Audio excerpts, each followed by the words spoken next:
This is the video about dark marketing, techniques to hack success, why people seem to be doing better than you, and the things that marketers don't talk about, the software people don't know about, and things that are in a gray area that are questionably legal. I'm making this video not so much to encourage you to do these things, but so that you understand what is out there, why certain brands and marketers bend the rules, and the complete extent of what the landscape is and what we're all up against. So certainly be one of the more interesting takes that we've done, and I'm excited to lock in. So first, I'm going to talk about pixel email retention. That might sound like a nerdy phrase, but it is some secret sauce and one of the reasons you see a lot of these brands scale massive email lists. We will start with retention.com. So what does retention.com do? Well, it's a gray area. They basically, based on who comes to your website, can retain emails that come to it. Not people that opt in, just people that show up. What people do with services like retention, they have if you just Google them, you will see a bunch of competitors pop up, is they basically upload mass amounts of emails from people that visit their site but have never opted in into their email marketing. Is this a violation of spam laws? Highly likely. Is this something that brands still do en masse as a massive part of e-commerce marketing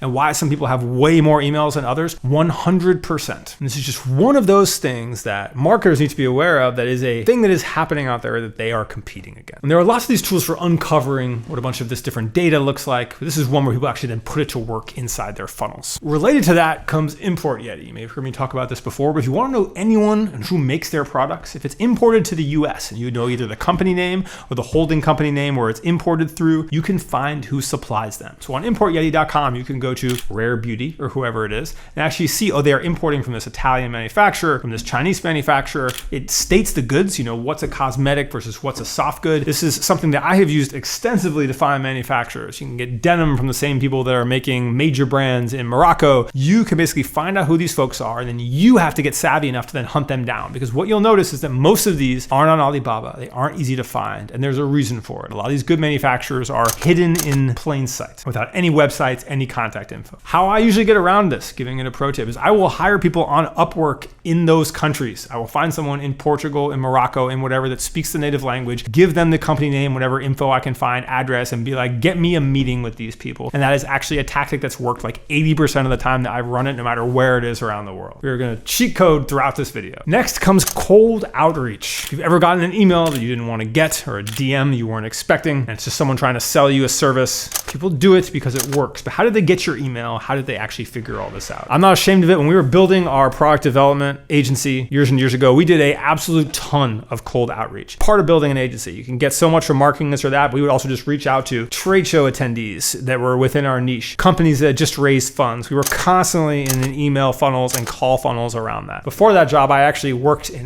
leading a outbound sales team, a glorified call center, where we literally ran Sales Loft at the time. It's like an outreach competitor. We were booking leads through some of the software I'll talk about before, and we were dialing down the list every single week, round robin as much as we can to set up meetings, and we built a massive pipeline. So I have been in the exact belly of the beast. Actually doing this is a way to scale your company. It is way more saturated now than it was then, but still works super well. And how do actually people do it? What is the software? So the software everyone knew from a long time was ZoomInfo. ZoomInfo, you pay a couple $1,000 or whatever it is, and you get X amount of leads, and they catalog everyone's email and phone number in there. But now I want to shout out the guys at Apollo. We're actually some people that are from OG Money Twitter, if you are back in there. So they have created like the perfect system for this, way better than ZoomInfo. Tons of phone numbers, tons of emails for every executive. Don't know how they get as many as they do, but you have so much company info in there, and they've built like a full stack outreach platform where there's like auto dialing, AI meeting setup, email outreach built in. It is like the software for cold outreach. And so if you want to figure out how are people hitting all these folks up, where are they getting my contact info, they are getting it from Apollo. This is like the least gray area of one of the things I'm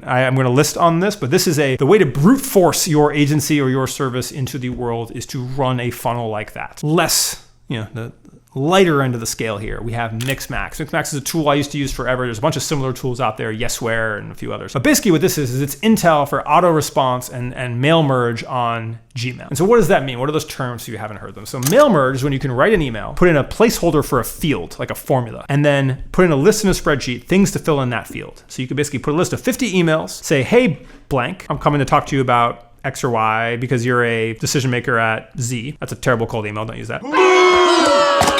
And then you can actually, from having a CSV with their first name, their company name, you can then populate those emails and then send them from your Gmail like one-to-one email. What's also nice about services like Mixmax is it shows you who opens your emails. So you can actually see who actually opened it, who actually clicked it. That goes for your day-to-day email too. Great for the coworkers or whoever it is that says they haven't received it, or the person you sold says they haven't gotten the invoice. You can actually see if they have or not. It's a sneaky little tactic. And also it can do auto follow-ups. You say, if someone hasn't replied to this email in 2 days, send this. And you can have all these triggers and segments and snippets and things like that auto repeat, which are a super useful part of if you are someone doing a bunch of outreach. It makes you superhuman. These are tools I still use to this day. The whole theme of this video is cheat codes for marketers. And in this next segment, I'm going to walk through Particle, who sponsored this video, who are an excellent tool I use all the time to see exactly inside what brands are doing. So if you go into the Particle interface here, I'm going to bring up Cole Buxton. Just using this as an example product, we'll walk through 2 here today. I'm going to click over into best-selling products, and this is going to show me over this last month what their sales look like. I can look at it over a longer period of time. Let's look over the last 4 weeks, and you can actually see the volume that's being done. So for instance,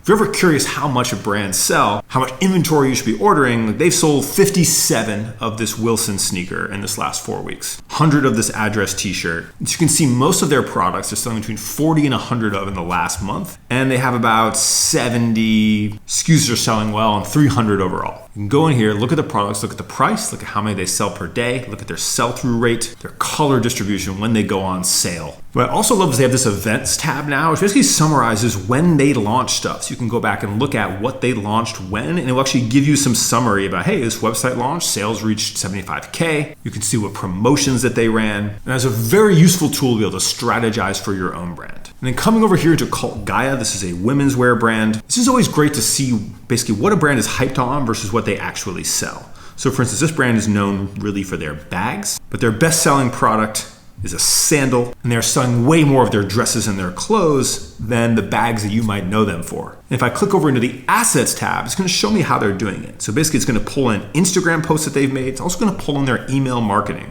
So you actually go and check out what email assets that they publish and how they're promoting different things. It also grabs homepage changes. You can see editorial and then homepage design and layout changes over time to see what they did for particular campaigns. Another really useful reference point. All the same info on price distribution, color distribution. I can look at their chart over the last year, compare the volume they have, see when their seasonality is. All of this can happen within Particle. And then last, they also have this little trend indicator here, which aggregates a couple pieces of data around showing search volume and things like that. I always like to look at this on a 2-year timeline so you can account for seasonality, because obviously there'll be if you have a big spike in November and then another November, then it's something that's purely a holiday spike. But you can see this one here, like dog shirts, for instance. Like this is the thing that is growing and people are looking for. And you have the ability to put in terms and categories to narrow it down.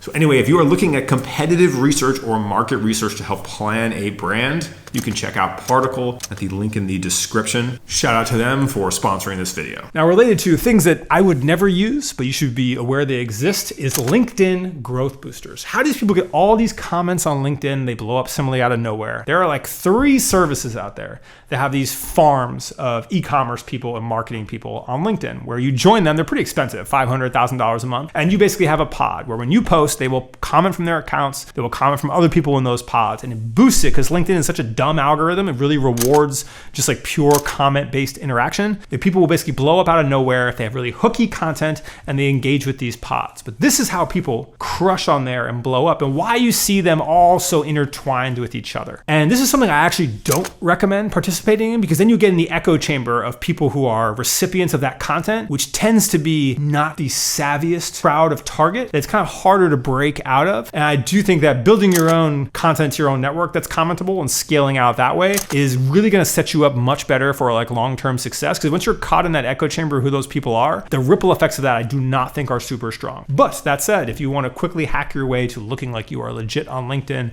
those boosters are part of the way to go. Related to this, another one that I would not do, but you see it all the time, is what we'll call the YouTube podcast method. You will see all these podcasts. This is extremely saturated in the marketing space in particular. popular, where basically they'll have tons of views on YouTube. And you're like, how are they getting so many views? There's only a handful of comments. Most of the comments are from people participating in the podcast. There's a little bit of likes, but there's way more views. How did this happen? Is it just they have that many passive listeners on the TV or listening to the YouTube app? It is not. That is a fallacy. And it gets people to believe that there's this huge entrenched community of people into those things on YouTube, which there really isn't. So what are they doing? They're actually not doing anything particularly wrong. They're actually doing something that's very good for their sponsors. So what they will do is they will take a sponsorship per episode. Say they're getting 2,000 an episode, 4,000 an episode. They'll put a lot of that budget towards running YouTube ads on the episode. The ads may not even go to the full episode, might just use a snippet. They will go to the sponsor. So they're driving traffic to them as part of the deal. This is a good end win for the sponsor, end win for the pod. They get more views, they get some more listens, maybe they convert a handful of them, but then the actual software that they're promoting, whatever it is, gets all those clicks and all that attention as they're getting as part of the deal. It doesn't even have to happen organically. This is a hack that people were using to kind of push quality leads to sponsors, and also just makes their podcast look really good. But this sets you up to basically make it look like you have a really engaged audience or podcast when you don't. And then you really never know where you're at in terms of like real resonance, in terms of building that. So you're already building something that can succeed, can make you money, whatever, but it's almost like a fallacy. It'll never really be community driven when you're building it like that. But it's a kind of tool worth knowing that if you are starting that and you have access to sponsors, you want to drive results for them and gain your leads, you can run that YouTube podcast method because that traffic is relatively cheap. And if you want to say, how can I tell if they're doing it? Again, just look at it, see how many comments there are versus how many views there are. Then look at sweat equity. Sweat equity is what I bring up as the gold standard for this. Alex and Brian's pod. I've been on it a few times. Where you can tell it is a community built from YouTube, built organically. Some episodes can get up to 10, 20,000 views. A lot of episodes have 1,000, 3,000 views, but they have a bunch of comments each time. People asking questions, people who have a relationship with them, who are noting about things. Oh, congratulations, you got married, or excited to see you back talking about this, commenting with each other, arguing about stuff. They have a legitimate community, and they have way more natural, organic views than a lot of these podcasts that will show they're getting 60, 100,000, but it's all being run through the ad funnel. Next up, we're going to talk briefly about link building for SEO. Now I'm going to talk about buying social accounts, and I'm going to talk about real farming, and we'll see where it goes from there. SEO link building. SEO becomes less and less useful over time, at least in my opinion. I'm no longer investing in it in basically almost any business that I have because of the nature of people are just searching more from ChatGPT, and the results that come from that is going to be a different world. I don't have a concrete plan for that either, but that's going to be coming soon, and something I'm actively monitoring is how to succeed in search inside that platform. But basically, to rank inside Google, you need a combination of things. You need to have your actual content optimized to show up on Google. You need, when people actually click that content, interact with it, they interact with it in a natural way that is rewarding and actually follows what Google feels like is the right user experience. And then it needs to have links from around the internet that are interacting with it, sending traffic to it, sending signals back to Google that this is a thing that has authority. And so how do people accomplish this? There's a lot of natural ways to do it. You can reach out to blogs, get them to feature you, put on social media. You can do the hard work of going down the list of anyone who has a directory or a feature and being like, hey, please add me to this. There's all these manual ways. But really what people do is there's these massive account blocks. They will charge you per backlink. They will say, hey, I have all these sites. They'll send you spreadsheets and spreadsheets and spreadsheets of sites with hundreds of sites on them. And I'll be like, hey, if you want to rank for this terminology or you want this domain authority, whatever it is, you can pick X amount of these links for $280 or whatever it is. And they'll be $40 each or $100 each, whatever it is, depending on authority, sometimes more. And you will basically buy bundles of those links and continue buying bundles of those links and watch your pages rise over time as more authority comes back to them. And this is how people have cheated SEO for generations. It's almost impossible to stop because a lot of these sites are very legitimate, or in some cases not, but it's impossible for Google to tell,